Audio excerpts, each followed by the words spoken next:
이제 오늘의 본론, 제3자를 위한 계약에 대해서 설명을 드리도록 하겠습니다. 그래서, 자, 일단 우리가 이제, 계약이라고 하는 게 보통 두 개 대립하는 의사의 합치에 따라서 법적 효력이 발생하는 것을 계약이라고 부르게 됩니다. 그래서 일반적인 계약 형태라고 하는 건 이런 식이잖아요. 갑소유의 X 부동산을 을과 1억에 매도하기로 하는 계약을 체결한다라고 한다면 갑은 을에게 등기 넘겨줄 의무, 을은 갑에게 매매 대금을 지급할 의무가 발생을 하게 된다. 그래서 이렇게 가는 게 일반적인 모습이었었죠. 이게 유효가 되면은 해제 또는 해제 또 경우에 따라서 계속적 계약에서는 해지 이런 식의 단순한 구조가 되게 됩니다. 그래서 이게 단순하다고 했는데 이제 제3자를 위한 계약은요. 이 매매 대금이라고 하는 것을 누구한테? 갑한테 원소유자한테 주는 게 아니라 병이라고 하는 제3자에게 대금을 지급하기로 하는 것. 이걸 이름하여 뭐라고 한다? 제3자를 위한 계약이라고 부르게 됩니다. 그래서 이게 여기서는 이제 실제 공부를 해 갈 때는 용어에 관한 부분이 큰 이슈가 됩니다. 해서 시험 문제 구성할 때 용어를 툭툭툭 던져놓기 시작해요. 그러면 수험생들이 멘붕에 빠지기 좋아요. 그리고 이때 자 물어봅니다. 왜 갑한테 대금을 지급하지 않고 을이 병한테 대금을 지급하게 되는 거냐? 지들 마음이지. 뭐 사연이 있나 보지. 예를 들어서 병이 갑한테 받을 돈이 있단 말이야. 근데 채무를 변제하지 않았어.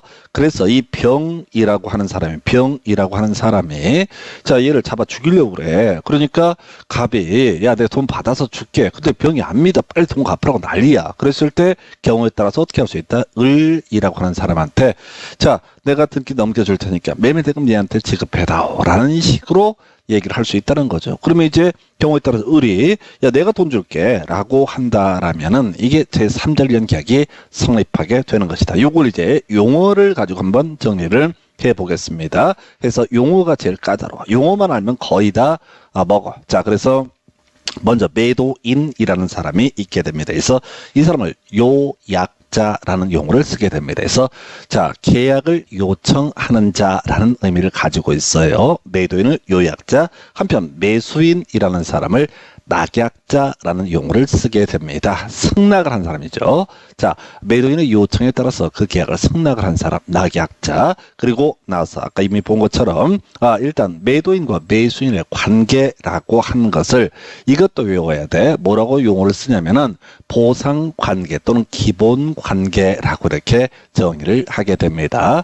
등기 이전 의무를 약정하는 것. 이걸 이제 보상관계, 기본관계. 그래서 어려워. 요약자, 낙약자. 매도인, 매수는 잘 안 나와요. 시험 문제이다 보니까 약간 난이도 있게 구성하려고 요약자, 낙약자라는 주제를 쓰게 됩니다. 그리고 가장 중요한 관계가 바로 보상관계, 기본관계라고 하는 이 용어, 보기 이렇게 외우십시다. 보상관계, 기본관계. 요약자와 낙약자의 관계를 보상관계, 기본관계라는 용어를 쓰게 됩니다. 자, 그리고 나서 자, 그러면 이제 갑이 매도인이 매수인에게 등기 이전해줄 의무를 지게 될 것이고 재산권 이전 의무를 지게 될 것이고 이에 대응해서 매수인은요 매매 대금 자체를 매도인한테 지급하는 게 아니라 제3자인 바로 수익자라는 용어를 쓰기도 합니다. 제3자에 대해서 대금을 지급하기로 약정을 하게 되면 이걸 이름하여 제3자를 위한 계약이 성립했다라고 정리를 하게 됩니다. 그래서 요약자, 낙약자 그리고 또 하나가 수익자라고 하는 것 또는 제3자 요렇게 이걸 이름하여 지금 이제 제3자를 위한 계약이라 부르고요. 일단은 외워야 될 게 뭐라고요? 보상관계, 기본관계 나머지도 관계가 있어. 근데 그건 부차적인 얘기고 그저 보상관계, 기본관계라고 하는 것만 정확히 기억을 하시면 됩니다. 사이드 쟁점으로서요. 왜 이따오로 법률관계가 왜 이따오로 계약을 체결하게 되는 거냐. 그 원인이 뭐였냐 해서 제3자와 매도인의 관계를 가리켜서 바로 원인 관계 또는 대가 관계라고 부르게 됩니다. 그래서 요약자와 낙약자의 관계라고 하는 것을 보상 관계 또는 기본 관계, 복이 이렇게 외우는 거고, 그 다음에 매도인 요약자와 그 다음에 제3자 수익자의 관계를 원대라고 해서 복이 원대, 복이 원대, 복이 원대 이렇게 말을 만드셔야 돼. 그래서 만약에 제3자 계약에 있어서 이 그림만 요약자란 이름과 낙약자란 이름, 보상 관계, 기본 관계, 그 다음에 제3자와 매도인 또는 요약자의 관계를 가리켜서 원인 관계, 대가 관계라는 이 용어만 아시게 되면은 이게 문제 반 이상을 해결을 하실 수가 있습니다. 그래서 사실은 이제 제3자를 계약에서 분명히 누가 필요해? 제3자 수익자가 문제가 되기는 하지만은 자, 핵심 관계는 뭐가 된다? 보상 관계, 기본 관계라고 하는 거죠. 관련한 쟁점들 이제 정리를 해 보도록 하겠습니다. 그래서 소위 제3자를 계약의 성립이라고 하는 주제를 보게 되면 제3자 수익약정이라는 것이 존재해야 된다라고 하는 거예요. 그래서 이게 뭐냐면은 재산권 이전을 할 테니까 대금은 자 제3자에게 지급하기로 한다라는 약정이 필요하게 됩니다. 거기다가요 두 번째 이슈, 자 제3자의 수익의 의사표시라고 하는 것이 있으면은 소위 제3자를 위한 계약은 완벽하게 성립하게 됩니다. 그래서 이렇게 요약자와 낙약자 제3자 간에 이런 법률 관계 자 정리가 되게 되면 제3자를 위한 계약이 성립하고요. 제3자의 권리라고 하는 것은 발생하게 된다. 이렇게 얘기를 해요. 자, 관련한 쟁점들 이런 게 있습니다. 그래서 이 제3자라고 하는 것은 현존할 필요는 없다라고 하는 거. 물론 이건 이제 유치하기 때문에 답은 뽑지는 않아요. 근데 처음 공부하실 때는 힘들 수가 있어요. 그래서 제3자의 현존 불교라고 되어 있습니다. 자, 뭔 소리냐면 지금 재산권을 이전해 줄 테니까 낙약자 이 매수인이 제3자에게 대금을 지급해 다오라고 이렇게 뒤로워졌는데 문제는 제3자가 여기서 병이 될 수도 있고 그 다음에 정이 될 수도 있는 경우의 수가 있다고 해보겠습니다. 병이 될 수도 있고 다 정이 될 수도 있다 해서 지금 매도인 요약자한테 돈 받을 사람이 몇 명이 있는 거야. 그래서 서로 줄 서 있다는 거야. 그랬을 때 야, 얘 병하고 정이 채권 독촉을 채무 변제를 계속 독촉하는데 우선은 내가 이거 재산권 넘겨줄 테니까 그 매매 대금을 제3자 그 병이 될지 정이 될지 아직 확정이 안 된 거야. 그래서 이렇게 하더라도 다 제3자를 위한 계약은 성립할 수 있다. 마치 제3자가 특정이 돼야 될 것 같은데 특정되지 않아도 가능하다. 이렇게 봐야겠고요. 자, 그 다음에 자 지금 제3자의 수익의 의사표시라는 것이 있어야지 제3자를 위한 계약은 성립한다라고 이렇게 전제가 됐었는데요. 자, 지금 낙약자라는 용어가 나와 있습니다. 매수인이 제3자에게 수익 의사를 최고하게 됩니다. 최고란 게, 야, 내가 지금 이제 요약자한테 재산권 등기 넘겨받고 너한테 대금을 지급해도 될 거야? 이렇게 물어봤을 때 제3자 수익자가 좋아 라고 이렇게 얘기하면 이때는 제3자의 수익의 의사표시가 있어서 제3자를 위한 계약이 성립하고 매도인 요약자는 매수인에게 재산권 이전해줄 의무, 낙약자는 대금을 제3자에게 지급할 의무가 발생하게 됩니다. 자, 그런데 만약에 지금 낙약자가 야 이거 자 지금 매도인 요약자한테 내가 재산권 넘겨받는 대신에 너한테 지금 이제 전화번호 매도인이 알려줘서 전화했다. 지금 내가 대금 지급할 테니까 받을 거냐 말 거냐라고 물어봤을 때 제3자가 어서 개소리야 라고 해서 얘가 아직도 돈을 안 갚고 개수작을 하네 라고 오해하고 어떻게 할 수 있다? 확 끊어버렸다. 그러면 이때는 거절한 것으로 본다라고 하는 여기까지가 기초적인 개념이 되게 됩니다. 자, 그래서 자 지금 매도인 요약자와 매수인 낙약자 간의 소위 보상관계 기본 관계라고 해서 재산권 이전이라고 하는 개념과 매매 대금 이런 것이 특정이 된 상태다. 그리고 나서 제3자가 수익의 의사표시를 하게 되면 이때 완벽하게 제3자를 위한 계약이 성립하게 된다. 이렇게 정리를 하게 됩니다. 관련한 쟁점이요. 바로 제3자의 권리라고 하는 거.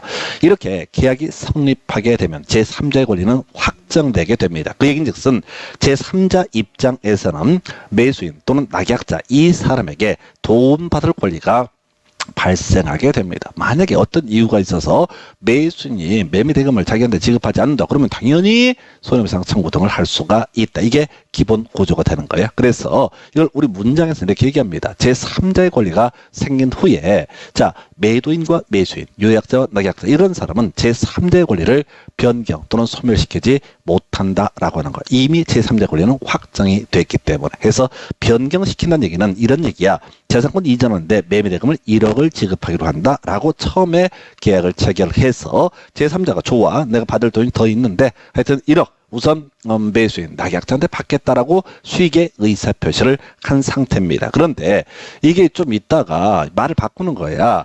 1억이 아니라 9천이다. 이런 것들 허용은 안 됩니다. 이게 변경시키지 못한다라는 얘기고요.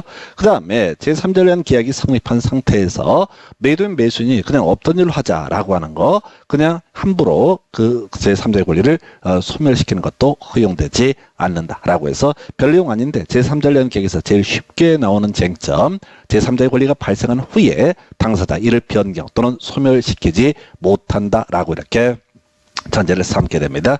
그 다음에 이제 제3자의 권리의 소멸이라고 하는 거. 자, 우리 앞에서 계약의 소멸 얘기를 한번 기억을 해볼까요? 계약이 소멸하는 것. 애초에 만약에 우리가 무효 파트는 제대로 공부를 안 했는데 애초에 법률이 무효다라고 한다면 어떤 법적 의무도 발생하지 않습니다. 그 다음에 뭘 공부했냐면 해제라고 하는 것을 공부를 했던 바가 있었죠. 그래서 계약이 해제되게 되면 소급해서 뭐가 된다? 무효가 되게 될 것이고 원상 회복과 손해배상 청구의 문제가 발생하게 된다. 이렇게 논의가 하나가 됐던 바가 있습니다. 자, 그래서 해제 문제 하나 발생하게 될 것이고요. 그 다음에 취소도 사실은 할 수가 있습니다. 그런데 여기서 출제 포인트라고 하는 것은 이 취소가 됐든 해제가 됐든 간에 이거는 누가 취소나 해제를 할 수 있냐면 만약에 매도인이 경우에 따라서 뭘 할 수 있다? 자, 취소나 해제를 할 수 있다. 매도인이 제한 능력자이거나 매도인이라고 하는 사람이 착오에 따라 의사표시를 하거나 또는 매도인이 사기 강박에 따라 의사표시를 했을 때 또는 거꾸로 매수인이 제한 능력자이거나 매수인이 착오에 따라 의사표시를 하거나 매수인이 사기 강박에 의해서 의사표시를 취소했을 때 이때 매수인은 뭘 할 수 있다? 취소할 수 있다. 이런 의미가 되게 됩니다. 한편 매도인의 채무 불이행, 등기를 넘겨주지 않는다라고 하면은 이 사람은 뭘 할 수 있다? 채무 불이행을 원인으로 해서 계약을 해제할 수 있다가 되게 됩니다. 자, 그런데 우리가 외워야 할 것은요. 제3자라고 하는 사람은요. 취소할 수 없습니다. 제3자라고 하는 사람은 해제라고 하는 것도 할 수가 없습니다. 뭔 얘기냐? 제3자를 위한 계약에서 제3자라고 하는 것은 계약의 직접 당사자가 아니기 때문에 해제나 취소 등을 할 수가 없다. 이게 두 번째 출제 포인트. 문제 겁나 쉽게 구성할 때 제3자 자, 제한 능력을 이유로 취소할 수 있다. 자, 제3자 착오에 의한 의사표시를 이유로 해서 취소할 수 있다. 이런 식으로 말장난을 하게 됩니다. 그래서 제3자를 위한 계약에서 제3자라고 하는 이 아이는 최소한 계약의 직접적 당사자가 아니기 때문에 취소나 해제를 할 수가 없다라고 이렇게 전제를 삼게 됩니다. 자, 만약에 이렇게 취소나 해제가 이루어졌다. 누구에 의해서? 바로 매도인이나 매수인에 의해서, 요약자나 낙약자에 의해서 취소나 해제가 이루어졌을 때 그 법적 효력 똑같이 가게 됩니다. 자, 매수인, 매도인은 제3자에 대해서 부당이득 반환 청구를 할 수가 없다. 좀 이따 한꺼번에 묶어서 설명을 보게 될 겁니다. 이게 이제 어떤 의미를 갖느냐? 만약에 지금 매도인은 매수인한테 등기를 넘겨주기로 하고 매수인은 매매 대금을 제3자에게 지급을 하기로 했던 이 사안에서 먼저 어떤 이유가 있어서 매수인이 대금을 지급을 했는데 계약 내용에 따라서 얘가 5월 1일 그 다음에 얘가 5월 2일 이렇게 이행기를 정했다고 했을 때 먼저 대금 지급을 했습니다. 그런데 매수인 입장에서 뭐가 되게 되면 지금 매도인이 등기를 넘겨주지 않게 되면 뭘 할 수 있다? 해제라는 것을 할 수가 있겠지요. 해지를 하게 되면 계약은 소급해서 소멸하게 됩니다. 자, 그랬을 때 제3자한테 야, 너는 원인 없이 돈 받았으니까 토해내라고 하는 바로 부당이득 반환 청구 허용되지 않는다. 이런 의미가 되게 됩니다. 그래서 자, 또 거꾸로 이런 경우도 있겠죠. 지금 매도인이라고 하는 사람이 먼저 등기를 넘겨준 상태인데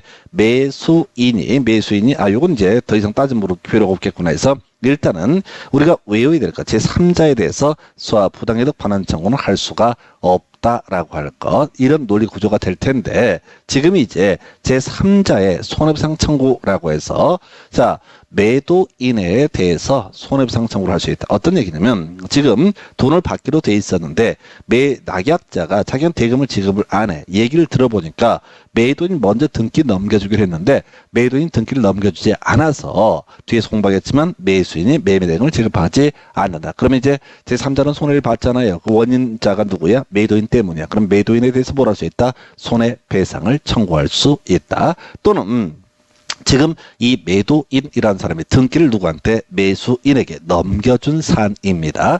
자, 그랬을 때 지금 이 사람이 대금을 지급하지 않는다. 그러면 이 사람 제3자는 매수인에 대해서 매수인의 잘못이 있으면 어떻다? 매수인에 대해서 손해배상을 청구할 수 있다라고 해서 두 개를 묶어서 가는 거야. 이걸 이제 하나하나 경우의 수를 가지고 따지면 너무 머리가 터져버려요. 시험 볼 때 이거 하나하나 분석해가지고 이건 저거고 이렇게 할 짬 없어. 뒤져 아주 작살납니다. 큰일 나요. 그래서 이때는 자, 제3자련 계약에서 제3자라고 하는 사람은 가만히 집구석에 잘 있는데 갑자기 뭐 어쩌고 저쩌고 해가지고 네가 자, 수익이 의사를 할 거냐 수익 의사를 표시할 거냐 그래갖고 했어. 근데 어찌어찌 했을 때 이 사람 제3자는 참 뭐 사연 많은 사람이야. 근데 그 사람한테 돈 달라고 한다는 거 어떻다? 이것은 허용되지 않는다라고 하는 거. 대신 제3자는 어쩌죠 사인했어. 돈 받기로 했는데 어떤 이유든 돈이 안 들어와. 그러면 그 사람에 대해서 뭘 할 수 있다? 손해배상을 청구할 수 있다. 그러면 이 파트를 가실 때 이걸 디테일하게 가시면 실제 경우의 수 시험 보실 때 겁나 정신이 없어갖고 큰일 나요. 그래서 요걸 이제 접근해 가는 방법이라고 하는 거 이렇게 가는 거예요. 제3자는 뭘 할 수 있다? 손해배상을 청구할 수 있다. 제3자에 대해서 부당이득 반환 청구는 허용되지 않는다. 왜? 제3자라고 하는 사람은 아니 지들 돈 원래 매도인 주고 하면 참 좋은데 어째서 끌고 왔어. 근데 나중에 돈 달래. 이건 어떻다? 제3자에 대한 부당이득 반환 청구는 허용되지 않는다. 한편 제3자는 얘들이 지지고 볶고해서 오라고 끼어달라고 그랬어. 그러면 자, 돈을 받지 못하게 되면 어떻다? 손해배상을 청구할 수 있다라고 하는 거. 다시 갑시다. 제3자는 취소나 해제 등은 할 수 없습니다. 계약의 당사자가 아니기 때문에. 근데 제3자 돈을 받았다고 했을 때 지들끼리 요약자와 낙약자의 관계 때문에 걔한테 돈 달라고 하는 건 어떻다? 허용되지 않는다. 즉 제3자에 대해서 바로 부당이득 반환을 청구하는 것은 허용되지 않는다. 이에 비해서 제3자가 손해를 입었으면 당연히 어떻다? 손해배상을 청구할 수 있다. 이렇게 해석을 하게 됩니다. 자, 한편 요건 다음 시간에 이제 무효 파트에서 공부할 주제가 되게 될 텐데, 원래요, 우리가 이제 소위 상대적 무효라고 하는 것에 주로 걸리게 되면은, 자, 주로 선의 제3자라고 하는 사람 보호를 받게 되는 것이 원칙입니다. 근데 나중에 공부하겠지만 세 가지가 있어요. 선의 제3자 보호 규정 적용을 받지 않는 게 바로 하나가 바로 제3자라고 하는, 요건 뒤에서 설명드릴 주제. 자, 이제 이 주제를 가지고 한번 정리를 해보겠습니다. 제3자에 대한 계약이 성립했습니다. 그러면 이제 이 얘기인즉슨 요약자와 낙약자 간의 법률 관계라고 하는 것이 정리가 됐다는 거죠. 자, 그래서 요약자와 낙약자의 법률 관계를 가리켜서 우리는 뭐라고 한다? 복이 이렇게 갔었죠. 그래서 보상관계, 기본관계라는 용어를 쓰게 됩니다. 자, 그 다음에 매수인이 제3자에게 자, 대금을 지급하기로 이렇게 계약이 체결됐을 때 매도인, 즉 요약자와 제3자의 관계를 가리켜서 원대 복이 원대, 복이 원대, 복이 원대 이렇게 외우시는 거예요. 그래서 원인관계, 대관계라고 부르게 될 것이다. 그래서 제3자의 권리가 발생하면 제3자의 권리, 자 매도인이나 매수인, 요약자나 낙약자는 제3자의 권리를 침해하지 못한다. 한편 이 계약을 소멸시키는 게 우리가 그동안 공부했던 게 해제라는 얘기가 있었고 좀 이따 공부할 게 취소라는 주제가 있게 되는데 계약의 당사자인 직접적 당사자인 요약자는 낙약자는 취소 해제 사유가 있으면 할 수 있습니다. 그러나 제3자는 취소 해제를 할 수가 없다. 두 번째 주제. 그리고 제일 어렵게 구성하는 게 제3자에게 뭐 달라고 하면 된다 안 된다? 안 된다. 제3자에게 부당해서 반환 청구 등은 허용되지 않는다. 한편 제3자가 손해배상을 청구하는 것은 어떻다? 가능하다. 이거 경우수를 따지면 안 돼.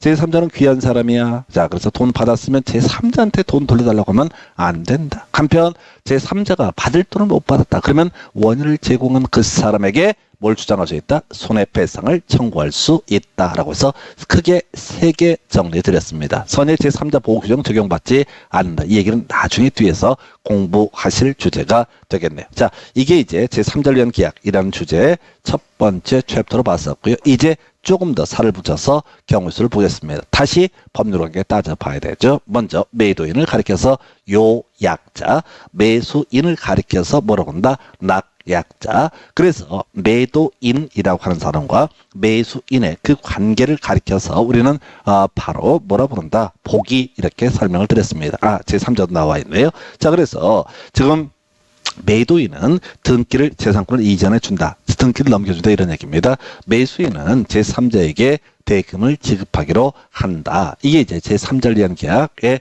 기본적인 구조. 그래서 자 이걸 보게 되면은 자 이렇게 되어 있죠. 자 매도인, 요약자와 낙약자의 관계를 가리켜서 보상관계, 기본관계라는 용어를 쓰게 됩니다. 그리고요 매도인하고요 요약자와 제3자의 관계를 가리켜서 원대에서 원인관계, 대가관계라는 표현을 쓰게 됩니다. 그래서 앞에서 계약의 성립과 소멸에 따른 효과로서 제3자에게 돈 달라고 하는 건 허용되지 않고 제3자가 돈을 달라고 손해배상을 청구하는 것은 가능하다. 이런 식으로 설명을 드린 바가 있습니다. 자, 그런 상태에서 원래 과정에서 이런 문제가 터지죠. 다시 요약자는요, 매수인, 낙약자에게 재산권 이전 의무를 지게 될 테고 낙약자는 제3자에게 대금 지급 의무를 지게 됩니다. 자, 그래서 잘 되면 좋을 텐데 중간에 자 매도인이 자 매수인한테 요약자가 낙약자한테 등기 못 넘겨주겠다라고 하는 것이 가능할 거냐, 또는 매수인, 낙약자가 제3자에게 대금 지급을 거절할 수 있는 것이 가능하냐, 이게 바로 이행 거절의 문제가 발생합니다. 다시요, 원칙 요약자는 낙약자에게 재산권 이전 의무를 지게 될 테고 낙약자는 제3자에게 대금 지급 의무를 지게 될 텐데 요약자가 재산권 이전을 거절할 수 있는 경우의 수가 있느냐, 또는 자 이 매수인 낙약자가 제3자에게 대금 지급을 거절할 수 있는 경우의 수가 발생할 수 있을 거냐, 그 얘기가 바로 이행에 관한 주제가 되게 됩니다. 그래서 관련한 쟁점 보겠습니다. 이미 본 것처럼요 제3자를 위한 계약이라고 하는 것은 제3자 수익약정과 제3자의 수익의 의사표시라고 하는 것이 있으면은 이때 제3자를 위한 계약은 성립되게 된다. 자, 제3자 수익약정을 할 당시에 요약자와 낙약자 사이에 제3자가 꼭 특정될 필요는 없는 것이다 라고 할 것. 한편 제3자 수익의 의사표시라고 하는 것과 관련해서 낙약자가 제3자 수익자에게 돈 받을 거냐 이런저런 이유로 너한테 돈을 주라고 얘기를 들었는데 돈 받을 거냐 라고 했을 때 그 사람이 자 오케이 하게 되면 제3자의 권리는 발생하게 되겠지만 이런 낙약자의 수익의사 최고에 대해서 수익자가 응답을 하지 않았다라고 하면 이때는 거절한 것으로 본다. 즉 제3자의 권리는 발생하지 않게 된다. 자, 이게 이제 하나의 축이 될 테고요. 그래서 이미 본 것처럼 제3자의 권리라고 하는 것은 다 이 요약자와 낙약자가 변경 또는 소멸시키지 못한다라고 이렇게 전제를 깔게 됩니다. 자, 그리고 나서 이제 바로 보상관계 또는 시험에 나올 때는 뭐라고 나오겠어? 기본관계 근거에서 이행을 거절할 수 있을 것이냐라고 하는 거, 또는 시험용으로 나올 때는 원인관계, 대과관계 근거에서 이행을 거절할 수 있을 것이냐가 문제가 되게 됩니다. 그래서 자, 보기라고 하는 것에 근거해서는 자신의 채무이행을 거절할 수 있게 됩니다. 이걸 이름하여 나중에 제3자에게 대항할 수 있다라고 하는 거. 자, 시험 문제 구성할 때 이행 거절할 수 있다가 얼마나 좋아. 근데 싸가지 없는 놈들이 이걸 어떻게 장난을 친다. 제3자에게 대항할 수 있다. 이런 식의 표현을 쓰게 됩니다. 또는 낙약자에게 대항할 수 있다. 이런 식의 표현을 쓰게 돼. 자, 일단은 보상관계, 기본관계 근거에서는 자신의 채무이행을 거절할 수 있다. 만약에 어떤 얘기냐면 이 요약자 입장에서는 재산권 이전을 해야 될 의무가 있게 되는데 이 이행기에 이르러서 지금 매수인 낙약자가 제3자에게 대금을 지급을 하지 않게 됐을 때 나도 등기 못 넘겨줘 라고 하는 것 당연히 어떻다 주장할 수 있다. 또는 낙약자는 원래 등기를 먼저 넘겨받고 나서 대금을 지급하기로 했는데 요약자가 등기를 넘겨주지 아니하니까 그럼 나도 대금 못 줘 라고 하는 거 할 수가 있다 라고 해서 결과적으로 이 둘의 관계 때문에 발생하는 문제, 이것을 근거로 해서 어떻다 이행 거절을 할 수가 있다. 자, 그러면 이제 요걸 문장으로 표현하면 이렇게 합니다. 낙약자, 승낙한 사람입니다. 바로 매수인을 의미하게 됩니다. 낙약자는 보상관계 기한 항변으로 제3자에게 대항할 수 라는 표현 쓰고 있죠. 그 얘기는 뭐냐면 얘가 등기를 안 넘겨줬으니까 나는 대금 지급을 거절하겠다라고 하는 거. 제3자에게 대항할 수 있다는 얘기는 대금 지급을 거절할 수 있다는 의미가 되게 됩니다. 근데 이 미친놈의 자식들이 보상관계하면 얼마나 좋아. 그걸 어떻게 시험 문제 구성하느냐. 낙약자와 요약자의 관계기에서 어떻다 제3자에게 대항할 수 있다. 이렇게 장난을 치는 거야. 대항할 수 있다는 얘기는 원래 매수인 낙약자 입장에서는 제3자에게 대금을 지급해야 할 것이겠지만 대금 지급을 거절하는 것을 제3자에게 대항할 수 있다라는 표현을 씁니다. 봐요. 이게 용어가 세팅이 안 돼 있으면 별 내용도 없는데 겁나 피곤하게 됩니다. 또 하나 볼까요? 요약자, 매도인이죠. 자, 지금 보상관계. 자, 원래 재산권 넘겨주고 대금 지급하기로 하는 기본 법률 관계를 보상관계. 이걸 낙약자, 요약자의 관계라는 표현을 쓸 수가 있는데 기한항변으로 낙약자에게 대항할 수 있다. 자, 원래 이 보상관계 의미는 대금 지급이라고 하는 것을 누구한테 제3자에게 먼저 하기로 만약 계약을 체결했다 하십시다. 그리고 등기를 넘겨주기로 약정이 됐다 하십시다. 근데 낙약자가 제3자에게 대금을 지급하고 있지 않습니다. 그러면 매도인 요약자도 어떻다? 자신의 채무 이행을 낙약자에게 어떻다? 대항할 수 있다는 얘기는 자신의 채무 이행을 거절할 수 있다. 그래서 시험 문제를 풀어갈 때 대항할 수 있다. 대항할 수 있다라고 하는 것의 의미가 무엇이냐라고 했을 때 자신의 채무이행을 거절하게 되는 것을 대항할 수 있다라는 표현을 쓰게 됩니다. 그래서 하여튼 보기 자, 바로 거절할 수 있다. 보기 대항, 보기 거절할 수 있다. 보기 대항할 수 있다라고 하는 거. 다만 보상관계, 기본관계라고 하는 것을 낙약자, 요약자, 낙약자의 관계라고 풀어서 나오는 경우도 있다. 자, 그러면 대항할 수 있다고 공부하셨으니까 원인관계 기한 바로 이행 거절이 가능할 것 안 됩니다. 그래서 자, 그저 대항할 수 있다, 자신의 채무이행을 거절할 수 있다는 뭐라고요? 보상관계, 기본관계는 어떻다? 바로 거절할 수 있다, 대항할 수 있다라고 이렇게 정리를 합니다. 보상관계, 기본관계는 어떻다? 대항할 수 있다, 거절할 수 있다. 그러면 이제 원인관계, 대가관계, 원인관계나 대가관계 근거해서는 어떻다? 예, 거절할 수 없습니다. 그리고 자, 대항할 수 없다라고 할까. 해서 자, 가면 이런 식이야. 지금 이제 낙약자는 원인관계 기한 항변으로 제3자에게 대항할 수 없다. 해서 결국은 대항할 수 있다는 없다는 했을 때 보상관계 기한 항변 또는 이제 시험 문제 구사를 기본관계라는 표현을 쓰기도 하겠죠. 그리고 다 요약자와 낙약자의 관계라는 표현을 쓰기도 하게 될 겁니다. 여러 가지로 막 바꿔서네. 짧아지면 짧은데 실제 문제 풀어갈 때 만만치가 않은 파트가 이 파트야. 자, 그래서 낙약자는 원인관계 기한 항변으로 제3자에게 대항할 수 없다. 이게 뭔 소리냐면 낙약자 매수인이죠. 자신이 대항할 수 없다는 얘기는 대금 지급을 거절할 수 없다는 얘기야. 원인관계 기한 항변. 자, 뭔 소리냐면 야, 내가 이제 원래 등기 넘겨받고 1억을 너한테 주기로 했는데 그 사이에 네가 괴롭혀가지고 또는 매도인 복권 당첨돼가지고 1억 줬다며. 그러니까 나는 너한테 돈 안 주겠다. 이거 안 됩니다. 이건 안 되는 거야. 그래서 낙약자는 원인관계 기한 항변으로 제3자에게 대항할 수 없다. 자, 요약자라고 하는 거 가볼까요? 요약자는 원인관계 기한 항변으로 낙약자에게 대항할 수 없다. 이게 뭔 소리냐면, 자, 원래, 자, 요약자가 매수인 낙약자에게 재산권 이전하고 매수인은 낙약자는 제3자에게 대금을 지급하기로 약정이 됐던 사안인데요. 어떤 이유가 있어서 급하게 이제 요약자가 제3자에게 1억을 줘버렸다. 그러면 야야, 너 굳이 줄 필요 없어. 줄 필요 없어. 내가 돈 줬으니까 요거. 그리고 나는 등기 안 넘겨줄 거야. 요건 어떻다?